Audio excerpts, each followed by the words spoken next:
പത്തനംതിട്ടയിൽ school head മിസ്ട്രസിനെ പൂർവ്വ വിദ്യാർത്ഥി ക്ലാസ് മുറിയിൽ കയറി മർദ്ദിച്ചു. മലയാലപ്പുഴ KH MLP സ്കൂളിലെ ഹെഡ് മിസ്ട്രസ് ഗീതാരാജനാണ് മർദ്ദനമേറ്റത്. പ്രതി മലയാലപ്പുഴ സ്വദേശി വിഷ്ണു എസ് നായരെ പോലീസ് അറസ്റ്റ് ചെയ്തു. നമസ്കാരം, കൊച്ചിക്കാൻ്റെ എപ്പിസോഡിലേക്ക് ഏവർക്കും സ്വാഗതം. മാതാപിതാ ഗുരുദൈവം എന്നാണല്ലോ. എന്നാൽ ഇപ്പോൾ മാതാവിനെയും പിതാവിനെയും ഗുരുക്കന്മാരെയും ഒന്നും തിരിച്ചറിയാൻ കഴിയാത്ത കാലത്തിലേക്കാണ് നമ്മളിപ്പോൾ പോയിക്കൊണ്ടിരിക്കുന്നത്. ഉള്ള കള്ളും കഞ്ചാവും MDMA ഒക്കെ അടിച്ചു കഴിഞ്ഞാൽ എവിടെ മാതാവ്, എവിടെ പിതാവ്, എവിടെ ഗുരുക്കന്മാർ? ചില സമയങ്ങളിൽ അമ്മയും പെങ്ങളെയും പോലും തിരിച്ചറിയാൻ കഴിയാത്ത സാഹചര്യങ്ങൾ നമ്മൾ പല വാർത്തകളിലും കണ്ടിട്ടുണ്ട്. അത്തരത്തിൽ ഒരു വാർത്തയാണോ ഇതെന്നാണ് എൻ്റെ ചോദ്യം. സ്വന്തം അധ്യാപികയെ സ്കൂളിൽ കയറി മർദ്ദിക്കുക. ഇത് ആദ്യത്തെ കേൾവിയൊന്നുമല്ല, പല സ്ഥലങ്ങളിലും നടന്നിട്ടുണ്ട്. ഉത്തരേന്ത്യയിലൊക്കെയാണ് നമ്മൾ കൂടുതലും ഇത്തരത്തിലുള്ള വാർത്തകൾ കാണുന്നത്. എന്നാൽ ഇപ്പോൾ അത് കേരളത്തിലും ആയിത്തുടങ്ങിയിട്ടുണ്ട്. എന്തെങ്കിലും മാനസിക വൈകൃതമാണോ ഇത്തരത്തിൽ പ്രവർത്തിക്കാൻ കാരണം? അല്ലെങ്കിൽ ഏതെങ്കിലും തരത്തിലുള്ള ലഹരിക്ക് അടിമപ്പെട്ടിട്ടുണ്ടോ? അതാണ് എൻ്റെ ചോദ്യം. എന്തായാലും നമുക്ക് ബാക്കിയും കൂടി ഒന്ന് കേട്ട് നോക്കാം. സ്കൂളിൽ PTA യോഗം നടക്കുന്ന സമയമാണ് പ്രതി വിഷ്ണു എസ് നായർ ക്ലാസ് മുറിയിലേക്ക് കടന്നു ചെന്നത്. അസഭ്യവിളിയോടെ പ്രതി തന്റെ മുഖത്തടിച്ചതായി Malayalappuzha KHM LP school head mistress Geetharaj പറഞ്ഞു.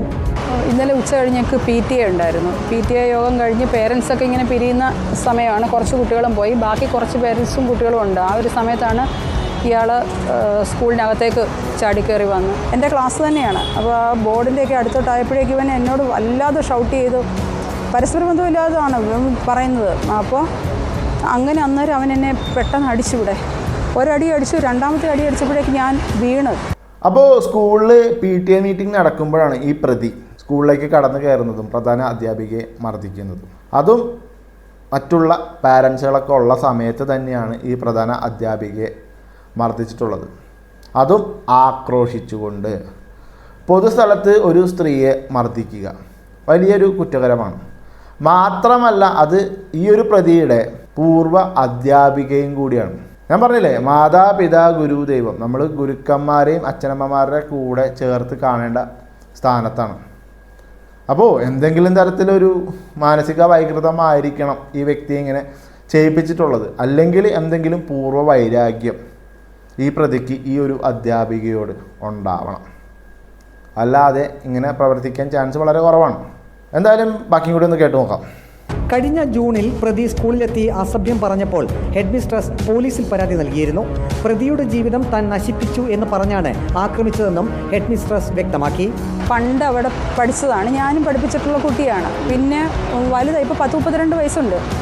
എന്നിട്ട് പിന്നെ ഇവൻ പറയും ഞാൻ അവൻ്റെ അമ്മയാണ്, ഞാൻ ഇവനെ നോക്കുന്നില്ല, അങ്ങനെ ഇവൻ്റെ ജീവിതം ഞാൻ നശിപ്പിച്ചു, ഇങ്ങനെയൊക്കെ ഇവനങ്ങ് പറയുക. കണ്ണിന് പരിക്കേറ്റ ഹെഡ് മിസ്ട്രസ് ഗീതാരാജ് പത്തനംതിട്ടയിലെ ആശുപത്രിയിൽ ചികിത്സ തേടി. ഭാരതീയ ന്യായ സംഹിത 296B, 121(1), 333, 74 വകുപ്പുകൾ പ്രകാരമാണ് പ്രതിക്കെതിരെ പോലീസ് കേസെടുത്തത്. പ്രതിക്കെതിരെ പോലീസ് ശക്തമായ നിയമ നടപടികളുമായി മുന്നോട്ട് പോകണമെന്ന് ഹെഡ് മിസ്ട്രസ് ഗീതാരാജ് ആവശ്യപ്പെട്ടു. പ്രതിക്കെതിരെ പോലീസിൽ പരാതി നൽകിയതിൻ്റെ വൈരാഗ്യത്തിലാണ് ഹെഡ് മിസ്ട്രസിനെ ആക്രമിച്ചതെന്ന് FIR-ൽ പറയുന്നു. അപ്പോൾ പ്രതി ഇതാദ്യമായിട്ടൊന്നുമല്ല സ്കൂളിൽ കയറി ചെന്ന് ഇതേപോലെ അസഭ്യം പറയുന്നതും പ്രവർത്തിക്കുന്നതൊക്കെ. ഇതിന് മുന്നേ ഇതേപോലെ ചെയ്തിട്ടുള്ളത് കൊണ്ട് ആ സ്കൂളിൻ്റെ പ്രധാന അധ്യാപികയായിട്ടുള്ള ഗീത പോലീസിൽ പരാതി നൽകിയിട്ടുണ്ട്. അപ്പോൾ അതിൻ്റെ വൈരാഗ്യമാണ് ഈ പ്രതി ഇപ്പോൾ ചെയ്തിട്ടുള്ളതെന്നാണ് നമ്മുടെ പ്രധാന അധ്യാപിക പറയുന്നത്. ഇവന് ഏകദേശം 32 വയസ്സോളം ഉണ്ടെന്നാണ് അധ്യാപിക വെളിപ്പെടുത്തുന്നത്. അപ്പോൾ 32 വയസ്സിൻ്റെ ഒരു പക്വത പോലും കാണിക്കാതെ അവൻ്റെ ജീവിതം നശിപ്പിച്ചു എന്ന് പറഞ്ഞുകൊണ്ട് അധ്യാപികയെ മർദ്ദിക്കുന്നതൊരു തെറ്റായൊരു പ്രവൃത്തി തന്നെയാണ്. ഇവൻ ആദ്യം സ്കൂളിൽ കയറി ചെന്ന് അസഭ്യം പറഞ്ഞതുകൊണ്ടാണ് പ്രധാന അധ്യാപിക പോലീസിൽ പരാതിപ്പെട്ടിട്ടുള്ളത്. അപ്പോൾ ഈ പ്രതി മറ്റൊരു കാര്യം കൂടി പറയുന്നുണ്ട്. ഈ പ്രധാന അധ്യാപിക അവൻ്റെ അമ്മയാണ്, അവനെ മര്യാദയ്ക്ക് നോക്കുന്നില്ല എന്നൊക്കെ പറഞ്ഞുകൊണ്ടാണ് ഈ അസഭ്യം പറയുകയും മർദ്ദിക്കുകയും ചെയ്യുന്നതൊക്കെ. അപ്പോൾ ഇതിൽ നിന്ന് തന്നെ നമുക്ക് മനസ്സിലാക്കാം ഏതെങ്കിലും തരത്തിലൊരു മാനസിക വൈകൃതം ഈ പ്രതിക്കുണ്ടോ, അല്ലെങ്കിൽ ഞാൻ പറഞ്ഞതുപോലെ ലഹരിക്ക് അടിമപ്പെട്ട് പരിസരബോധം പോലും ഇല്ലാതെയാണോ ഈ പ്രതി നടക്കുന്നതെന്നാണ് എൻ്റെ ചോദ്യം. എന്തായാലും ഈ ഒരു പ്രതിക്ക് കടുത്ത ശിക്ഷ തന്നെ കൊടുക്കണമെന്നാണ് എനിക്ക് പറയാനുള്ളത്.